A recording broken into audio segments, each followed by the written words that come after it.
आरती गुरुराया भक्ती अंगे भव सुख ताते हरपोने दुःख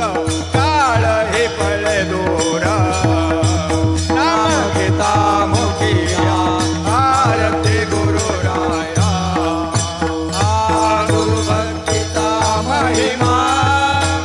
किती वर्णावी सीमा द्यावी शकते ऐसे आम्हा तुमचे भजन कराया आरती गुरुराया धन्य झाली हिंस गेले सुखी केले संसारी करणी रुमचिन्या